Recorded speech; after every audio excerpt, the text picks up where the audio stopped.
Dear students, I am Chakradhar Singh Naugachia. We were dealing objective questions. तो आइए हम लोग वस्तुनिष्ठ प्रश्नों को डील करते हैं। आज का पहला प्रश्न है, and the Nightingale is dumb and the dash will not come. इसमें क्या भरा जाएगा? तो 4 विकल्प आपको दिया गया है। नंबर ए में ट्रॉल्स, बी में प्राउंस, सी में एंगल एंड डी में डिस्ट्रेस दिया हुआ है। तो आपका यह जो प्रश्न है, यह पंक्ति जो है, now the leaves are falling fast से ली गई है। और आप जब उसमें देखेंगे तो इस लाइन के बाद and the Nightingale is dumb के बाद एंड द एंगल के यहाँ जो है डैश, इस जगह एंगल मिलेगा। क्या मिलेगा? Angle. Angle will not come, यानी इसका आंसर एंगल हुआ, यानी सी हुआ। क्या हुआ? सी।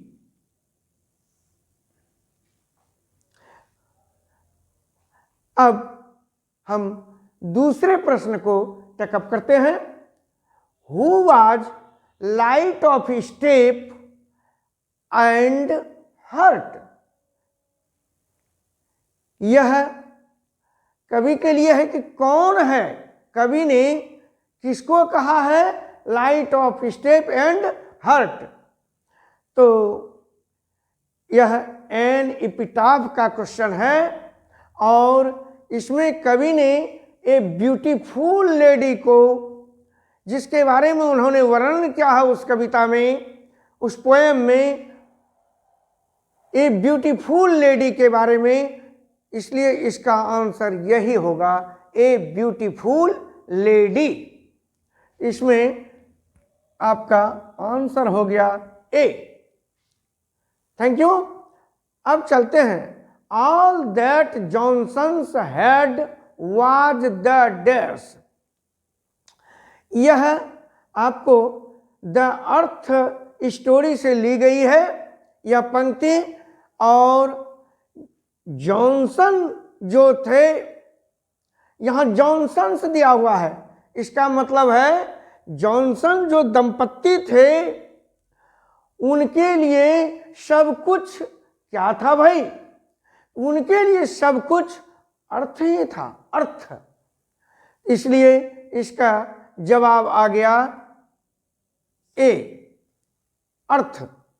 Johnson was a peasant, Johnson was a farmer. तो फार्मर के लिए सबसे बड़ा चीज क्या हो सकता है? तो वह अर्थहीन होगा। पृथ्वी होगी, खेत हो गए, जमीन होंगे, बस यही हो गया अर्थ। आइए अब चौथा प्रश्न है, question number 4 is, Gandhi ji died at the hands of a fanatic on. Gandhi ji मारे गए, मरे बेचारे। तो किनके हाथों से मरे? एक उग्रवादी कोई थे, उनके द्वारा मारे गए। तो कहते हैं कब मारे गए? ये फनाटिक हैंड जो थे उनके हाथों जो मारे गए, तो कब मारे? ये तो सब कोई जानते हैं। गांधी जी मारे गए थे कब भाई? 30 जनवरी 1948, 30 जनवरी 1948 को। इसलिए आपका सही आंसर हो गया सी, क्योंकि सी नंबर में सप्लाइड है 30 जनवरी 1948। The correct answer is C. आगे बढ़ते हैं हम लोग। The Gitanjali was written by. The Gitanjali was written by. तो गीतांजलि तो बड़ा फेमस रचना है। कहते हैं किनकी रचना है? इस पर तो नोबेल पुरस्कार भी मिला है भारत को। तो यह रचना रविंद्रनाथ टैगोर जी की है और रविंद्रनाथ टैगोर जी को इसी रचना पर नोबेल पुरस्कार प्राप्त हुआ है। इसलिए इनका सही आंसर हो गया, correct answer is number D, Rabindranath Tagore. Thank you. आगे फिर आइए अब हम लोग प्रश्न नंबर 6 पर आते हैं। तो ये प्रश्न है, Langland is a well known writer of dash English literature. यानी पूछ रहे लैंगलैंड साहब जो थे, लैंगलैंड जो थे वे एक अच्छे राइटर थे, उसको जाने जाते हैं। तो किस एज के? तो आप जानते हैं इंग्लिश को 3 भागों में बांटा गया है। एक था ओल्ड इंग्लिश, दूसरा था मिडिल इंग्लिश और तीसरा है मॉडर्न इंग्लिश। तो आप जान लीजिए लैंगलैंड साहब मिडिल इंग्लिश लिटरेचर के वेल नोन राइटर हैं। इसलिए सही आंसर हो गया, करेक्ट आंसर इज मिडिल, और यह आपको डी नंबर में दिया हुआ है, इसलिए D is correct answer.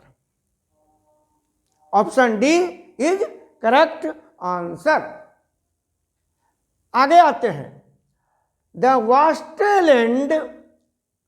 वास्टलैंड was written bye, यानी वास्टलैंड जो है, द वास्टलैंड, वह किनके द्वारा लिखा गया है?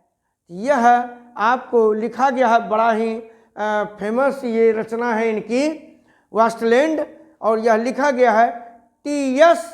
इलियट के द्वारा। किसके द्वारा? टी.एस. इलियट के द्वारा। और टी.एस. इलियट आपको बी नंबर में सप्लाई है, इसलिए ऑप्शन बी इज करेक्ट।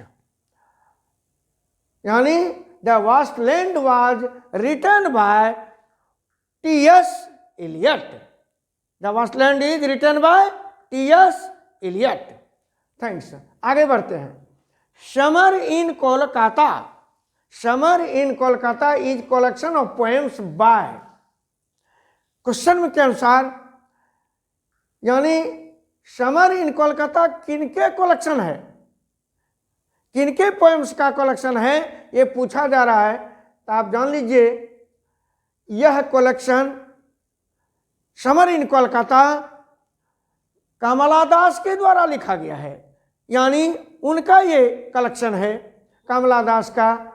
और तो हम लोग कहेंगे summer in Kolkata is a collection of poems by Kamala Das, और यह ऑप्शन आपको ए नंबर में सप्लाई है, इसलिए option A is correct answer. Thank you. आगे बढ़ते हैं, जाक a marriage proposal, question number 9 है, a marriage proposal was written by. A marriage proposal जो सिलेबस में है वह किनके द्वारा लिखा गया भाई? तो वह रिटन किया गया है एंटोन चेखव के द्वारा। किसके द्वारा? एंटोन चेखव के द्वारा। और एंटोन चेखव, यह ऑप्शन सप्लाई है आपको डी नंबर में, इसलिए option D is correct answer, Anton Chekhov.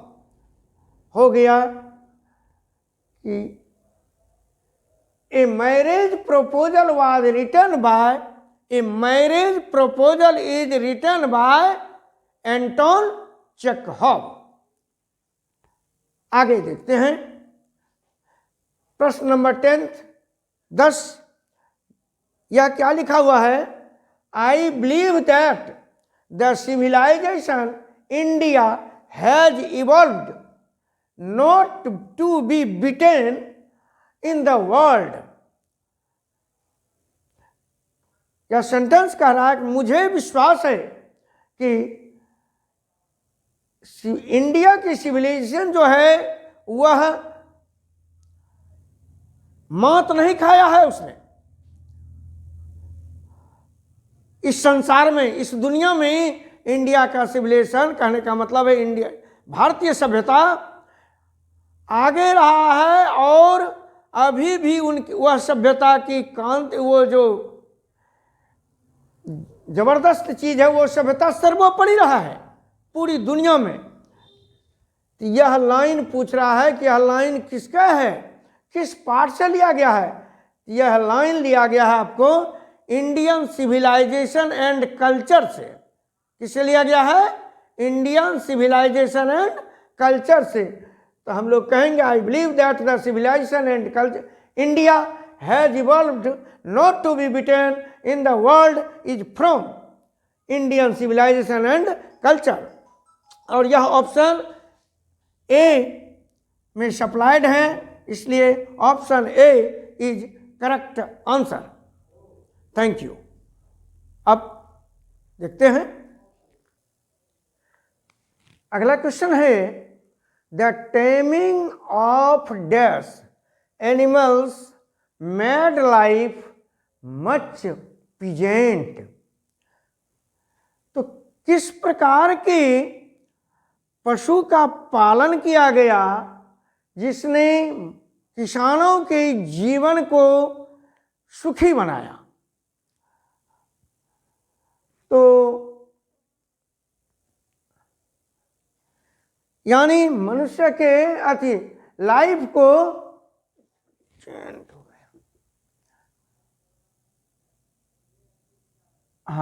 Pleasant, किसने मानव के जीवन को ज्यादा सुखी बनाया? तो यहां आंसर होगा टेमिंग ऑफ डोमेस्टिक एनिमल्स, यानी हम पालतू बनाए जब पशुओं को, तब मनुष्य का जीवन जो हुआ वह ज्यादा सुखी हुआ। यहां हो गया taming of domestic, taming of domestic हो गया। टेमिंग ऑफ डोमेस्टिक ने जीवन को सुखी बनाया, डोमेस्टिक एनिमल्स ने। यहां हो गया the taming of domestic animals made life much pleasant. तो आंसर आपको डोमेस्टिक सप्लाई है डी में, इसलिए करेक्ट ऑप्शन इज डी। आगे बढ़ते हैं। Was it cowardice that I dared not kill him is from. यह किस कविता की पंक्ति है? आपको कविता सप्लाई है, पोएम्स है supply, song of myself, the soldier, snake और फायर हिम।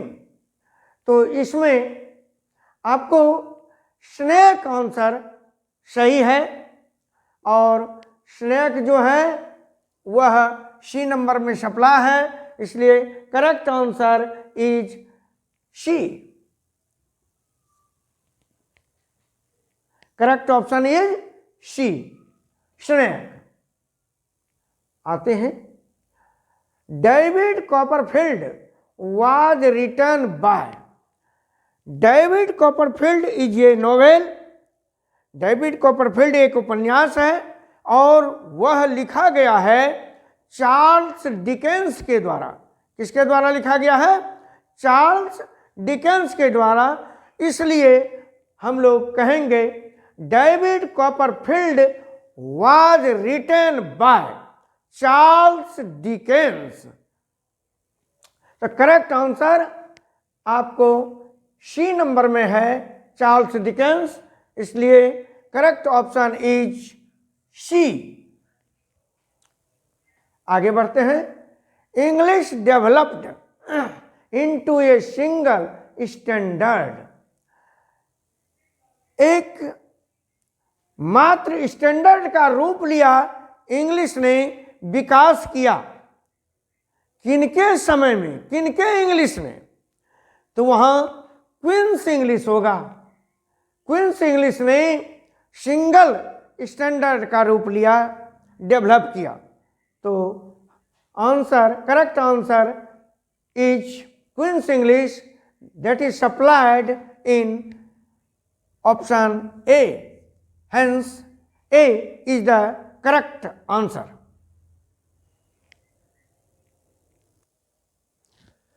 अब आइए हम लोग 15वां प्रश्न को डील करें। यह है the voice of a few women raised in warning can not be heard dash dash dash.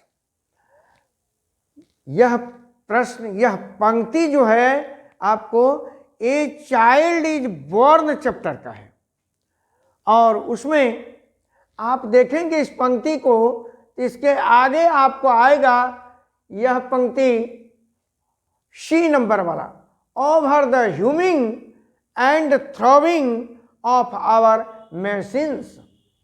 तो इसका पूरा हो गया, करेक्ट आंसर हो गया over the humming and throwing of our machines. यह सप्लाई है आपको सी नंबर में, इसलिए करेक्ट ऑप्शन इज सी।